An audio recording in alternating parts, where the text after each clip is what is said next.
The day that changed America. Pearl Harbor, 1941. On the quiet morning of December 7, 1941, life seemed normal at the U.S. Naval Base in Pearl Harbor, Hawaii. But just before 8 a.m., that peace was shattered when Japan launched a surprise attack that would change the course of history. The plan came from Admiral Isoroku Yamamoto of the Imperial Japanese Navy. He believed that to win control of the Pacific, Japan needed to destroy America's powerful Pacific Fleet, and Pearl Harbor was the perfect target. The harbor's narrow entrance and shallow waters made it seem nearly impossible to attack. Confident in their safety, the US didn't expect what was coming. In secret, Japan had practiced the attack at Kagoshima Bay, a place nearly identical to Pearl Harbor. Their mission: destroy America's aircraft carriers, and if that failed, sink their battleships.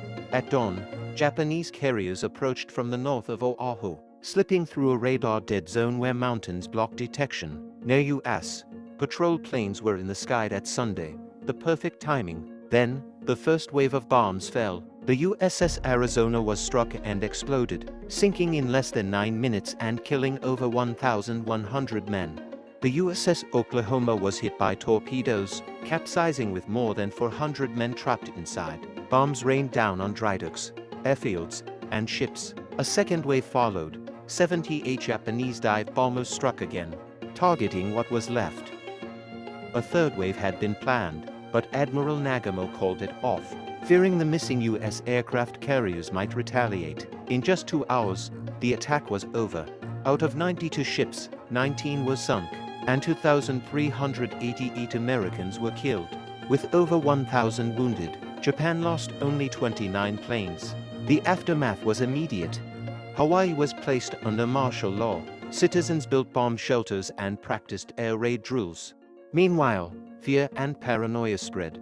Japanese Americans were arrested, and over 800 in Hawaii were placed in internment camps. The attack on Pearl Harbor would drive the United States to officially enter World War II, marking the beginning of a new and devastating chapter in global history.